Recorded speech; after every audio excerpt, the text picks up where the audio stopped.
Good morning, my friends, and welcome back to another video. I hope this video finds you well. So yesterday I was a little absent. I didn't make a video and I was supposed to make a video. So for today, I actually have to make two videos to make up for the fact that I didn't make yesterday's video because I really want to be consistent and see if I can potentially make at least one video a day for the next 30 days. And if I can do longer than 30 days, then I'll go longer than 30 days. At first I was just going to say 30 days, but it's like, why put a limit on it? Just go until like you really feel like you need a break. Don't force yourself, because the last time I was doing YouTube, I did like 30 days straight and then I stopped and I just never went back. So I feel like I really don't want to go through that again. I really feel like I should just like extend as far as I can go and just push myself and just see, what happens. I'm trying not to put too much pressure on me, because when I do put pressure on me, then I feel like I have to like perform perfectly. And I told myself I was going to stop saying like so much, because that's how it is when I see my other videos. When I'm editing them, I hear myself say like a lot. So I really need to be conscious when I'm talking and slow down. Even if I mess up, I can always try to figure out a way to edit it and make it look nicer. That's what editing is for. I just want to not put a lot of pressure to perform perfectly, because when I try to perform perfectly, then I just like, oh, there I go again. Like I just get in my head and it makes me not want to perform at all. So today's video, I really want to talk about regret. The one thing that I regret most, or not actually just one thing that I regret, but I feel like when I think about regret, and if you were to ask me what's one thing you regret, I would always say like my reaction. When I was going through my spiritual psychosis, my mania, even when just coming out of the closet, not even just around that time period, but even things regarding like my crush, like someone that I was like, I would say my first love, I was very much reacting. And I've learned that how you react determines the outcome of whatever it is that you're going through. So I've learned to relax and not really react. It's still a little bit hard for me because I think I wear my heart on my sleeve. So just realizing that I need to be more aware, give myself time to respond and not react. I think that's what's going to help me moving forward, because when I came out of the closet and I was going through my spiritual awakening, there were a lot of things that came into my mind. There were a lot of things that I was feeling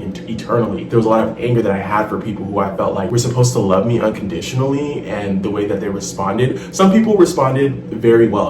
Some people made me feel like, okay, yeah, you got me. But then some people really shocked the shit out of me, to where it was like, how could we ever be cool again? Like, how could I ever look at you the same? The only way I would be able to look at you the same is if I see that you have now took the time to understand who I am. Because if you care about someone, you should want to take the time to know them, know why they think. Like, it's getting me mad thinking about it, because I just have like the people coming up like in my mind who really disappointed me, and they're still disappointing me, because although I reacted in a not a professional way, and I also have to give myself grace for how I responded to things, because I was just operating in the level of consciousness that I was in, trying not to sound like I just read a book or watched a whole bunch of YouTube videos on like consciousness or whatever. But when you learn about something and you're putting things in your head continuously, then it kind of starts to change who you are internally. Yeah, I was responding with the level of consciousness that I had at the time. But regardless though, it's still like I was reacting. I was behaving in a way based on how you have made me feel, based on your actions. And I don't think people really clock that, right? Because when I was doing my YouTube channel and I was doing my YouTube videos,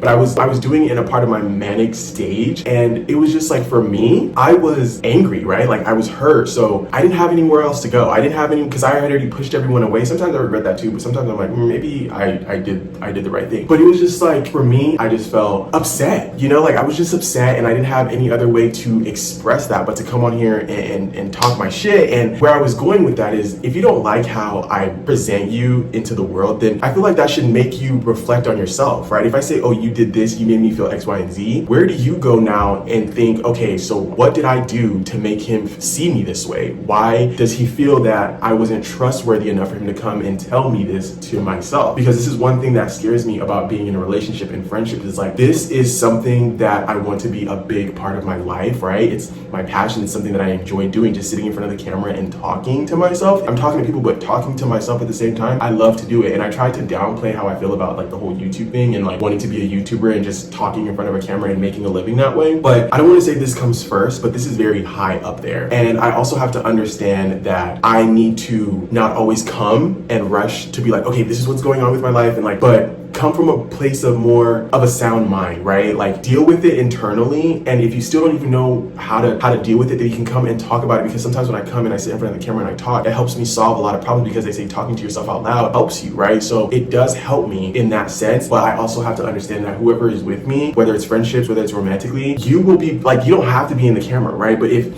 me and you are doing well, people are gonna know, right? If I'm not doing well in our relationship, they may not know details. I might not tell them details, but it'll show, right? So it's not like I don't want to put pressure in, like, it's just hard because not everyone wants this. Not everyone can do the spotlight thing. So I have to learn how to talk about it off camera with whoever I am with in the future, and let them understand, and they can also let me know their boundaries, how they feel about it. I don't want you talking about X, Y, and Z, and then I'll let them know, like, well, I understand, but how can I do it in a way that works for the both of us? So, and another thing, like, even when I think about relationships, it's like I want to keep that personal. Like, I don't want to share that part of my life. I feel like there's certain things that I don't mind sharing, right, about myself, but when it comes to like other people, I think I want to keep that like to myself and deal with it. And if, let's say, like something terrible happens in my relationship, after I have healed from it, then I can come and speak from a healed POV, and that way I can also help people who have gone through the same things. Because when I bring it to the internet, when I am like full of emotion, then it can come off a certain type of way, and I don't want to come off like I want to make it seem like I am attacking someone, or I am trying to bring them down and like tarnish their image. That's not what I want to do. So I need to like try to find balance between the two. So for me, regret is something that my reaction is something that I regret, because I just didn't know what else to do, right? Like I was bringing a lot of like my personal stuff on the internet and like talking. I was like going off on my family members. There are videos of me and my mom going at it that I haven't deleted, but they're private, so they're still on here, and I am yet to watch those videos. I didn't delete them fully because I feel like one day I might want to look at it and just be like, wow, how far we have come. But yeah, I just feel like I wish I was more responding than reacting. But I can't be too hard on myself, because babe, like you were going through it, like you were going, and people don't like really understand, and that's why it hurts a lot. Because I feel like although I might have been showing a side of me that people never seen, I don't think people considered, well, this man is on drugs, this man just came out of the closet, his whole life has changed, like let's give him some time. Like people, like it was just so much, and I tried not to talk about it anymore because I feel like it happened years ago and I need to move forward. But although it happened, I'm still living it, because it's still in my mind, where sometimes I'm like, damn, people had me fucked up. Like, and I also feel like sometimes it's not even people had me fucked up, I had me fucked up, because I was the one who allowed them to even have me fucked up in the first place. Like I allowed them to play in my face. So it's kind of my responsibility, and we'll talk about this in another video, where it's just like you are the creator, and just coming to an understanding of how far that goes when people say that you literally have created every single thing, even though it might seem like you can point the finger at the X, Y, and Z. That's why I'm saying, like, although they played in my face, it's like, bitch, I allowed them to play in my face, because I didn't know who I was. I wasn't secure in myself. I didn't have the right level of consciousness, a better mindset, in order for me to be like, hey, like I don't appreciate what you're doing, and just have conversations. I don't know how to explain it, but yeah, my reactions, one of my biggest regrets. But yeah, in the comments, go ahead and please let me know what you feel is your biggest regret. That's the whole point of this, to build community. I can go somewhere where I feel safe to express myself and express how I feel without feeling like I'm saying the wrong thing, and this is just coming from the heart. This is how I feel, and it also helps me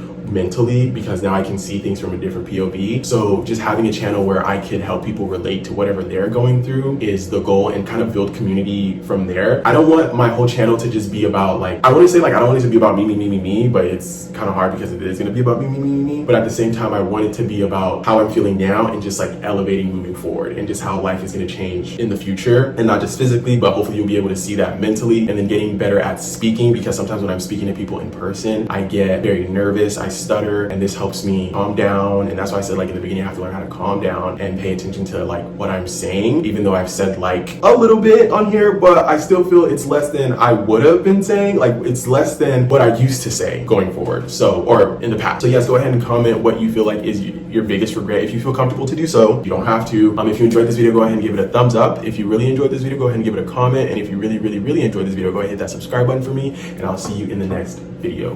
Peace.